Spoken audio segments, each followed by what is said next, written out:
Hello and welcome back to Data News of the Week, the video where we go through all the little glibs and blobs of news surrounding data that we can squeeze into any other video. First up this week, we're going to talk about Toshiba.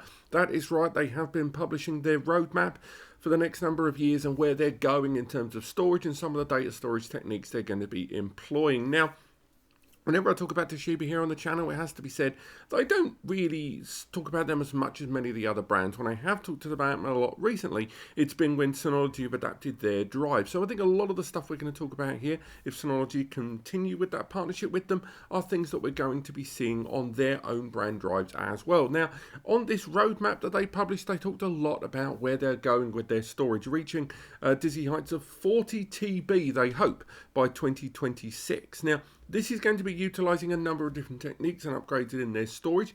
They only, at the end of last year, were talking about their 18 TB drives, the MG09, and these newer generation of drives are going to be increasing the platters, obviously, and changing some of the techniques that are being used to compress that data all inside. Now, I'm going to have to look at my notes occasionally, but they are taking advantage of MAMR, microwave assisted magnetic recording. But the newer generations of these drives, as they break into 26 TB over a 10 platter drive by the end of financial year 2022, and 30 TB drives, they're saying, by the end of, or in the midst of financial year 2023 and 2024, it's going to be an 11 platter drive, ending there, as mentioned, at the end of 2026, with their 40 TB drives, they hope, over 11 platters. Now, as they move through all of these, they're going to be taking advantage of FCMAMR, flux controlled microwave assisted magnetic recording, and then finally MAS, microwave assisted switch microwave assisted magnetic recording.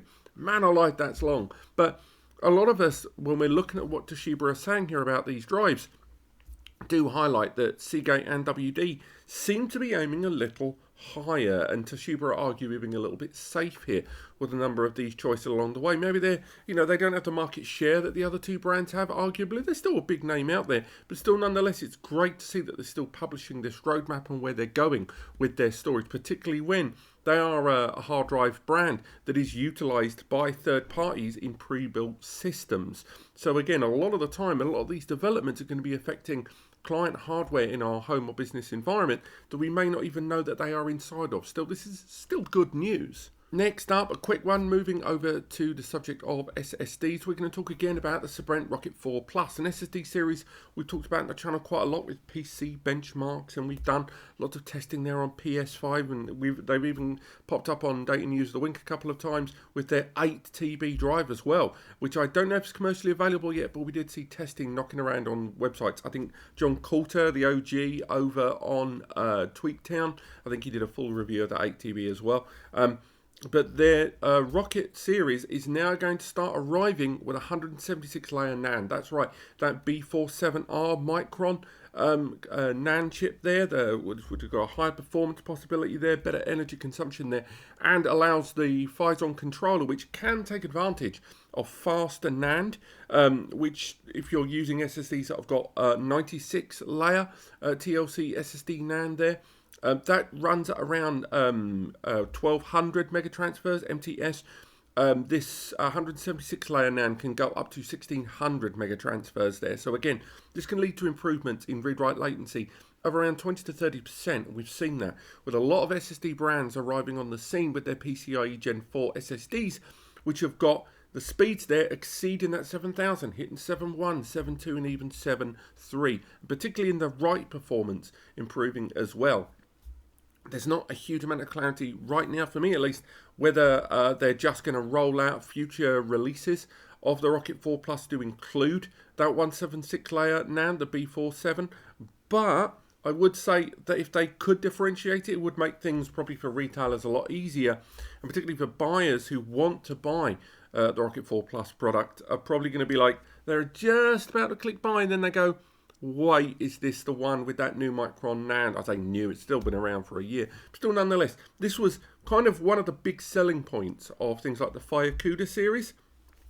Their SSDs arriving with the B47R Micron NAND earlier than pretty much everyone else. And all the other SSD brands that have released E18 SSDs that have been more affordable haven't had that NAND and they've not had the peak to that performance. There's only been a handful of SSDs that have arrived with it, and now all the other SSD brands are slowly, not so much re-releasing, but retooling their SSDs to have this better performance, updating their spreadsheets and more. So hopefully we'll learn more about this, hopefully get to retest that drive. Otherwise, I'm still going to talk about this because I think as more SSD brands start scaling up the NAND, I think a number of you out there might want to revisit some of the SSDs that you may have almost purchased but held back on. Next up, a bit of a crappy story, particularly for those of you that are already kind of frustrated with hardware shortages and semiconductor shortages.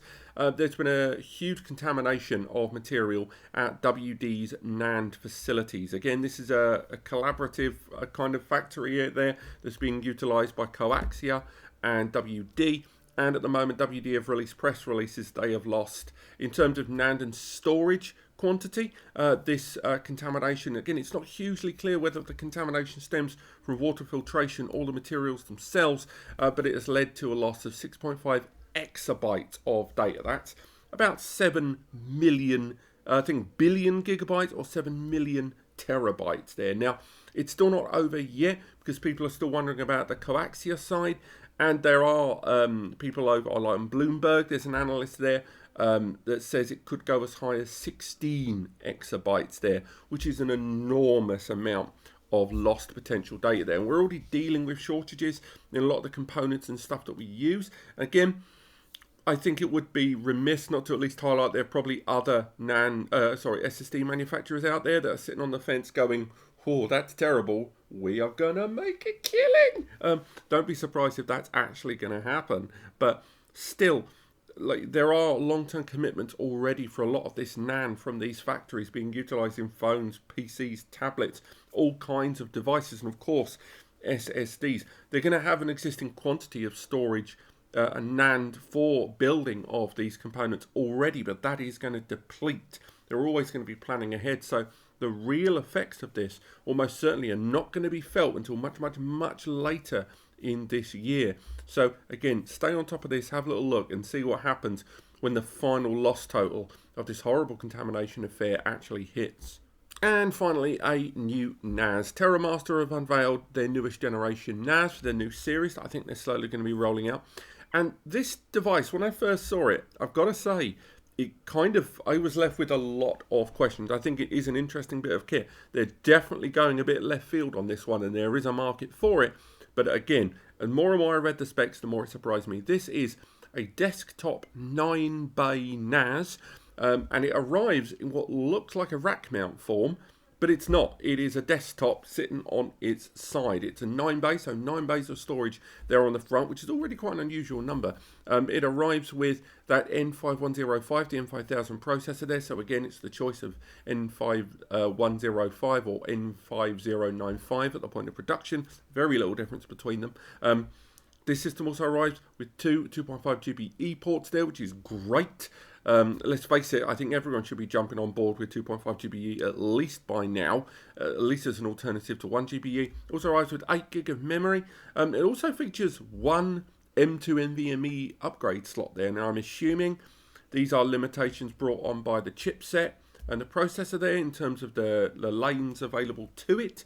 But 1 times M2 PCIe Gen 3 times 2, so that's a 2000 megabytes per second slot there. There's no confirmation if it can be used for storage or just caching at this time, but it's still a very unusual device, the T9-423, and it also arrives with 3 rear cooling fans there. So again, this is quite a big beastly device. I hope to get my hands on one or at least see one by the summer, because I think it's a very intriguing device that clearly has an end user in mind, with most users going, what? I think there are at least 1 in every 5, 2 in every 10 that are going to look at this system and go, that's the thing. But this has been Data News of the Week. I hope you enjoyed it. If you want to learn more, click subscribe. Again, click like. Helps me make these videos and make each one better than the last. And of course, I will see you next week. Next week's Data News of the Week video might be a little bit late. I'm off-site over in France, doing some work over there. So consequently, hopefully I'll get a Data News of the video, a week video out there for you. But it may have to be a webcam me squeezed in the corner video. We'll find out then. Otherwise, I'll see you next time.